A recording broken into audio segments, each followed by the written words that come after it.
Hello, and welcome to Miss Tyndall's Teacher Tip of the Week.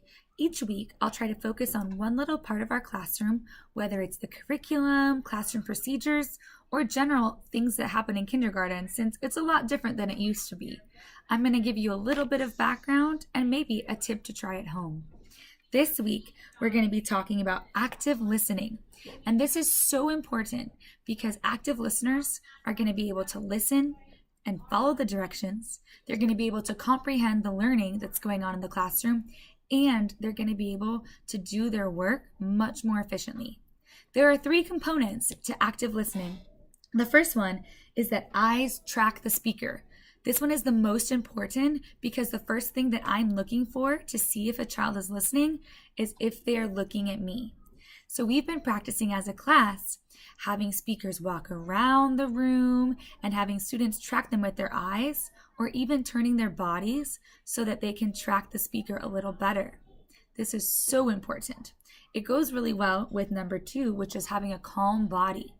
There are a lot of distractions in the classroom, like school supplies, other students, or even things on a student's own body, like their hair or their shirt or their name tag.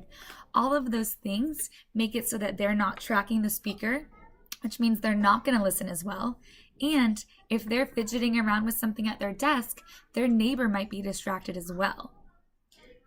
The third thing is that we want to teach students to listen to understand. As a speaker's talking, we want the student to be thinking, do I understand what they're saying? Do I know what my job is? Do I know what I'm going to do as soon as the speaker lets me go and stops talking? If they don't know those things, then they're not understanding what they're hearing. So when I ask if there's any questions, they won't know what to ask, but then later down the line, I will realize that they didn't understand what I was saying because they won't know what to do. So listening to understand is also so key to having active listening. To be always thinking about what you're hearing and what you're going to do and really connecting it to the learning in the classroom.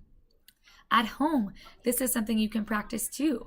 You don't need to sit and have students raise their hands at the dinner table to have a conversation, but reminding them that looking at you when you're talking is a really respectful thing to do, and it lets you know that they're listening. All right, that's it for this week, but I'll see you next time. Bye.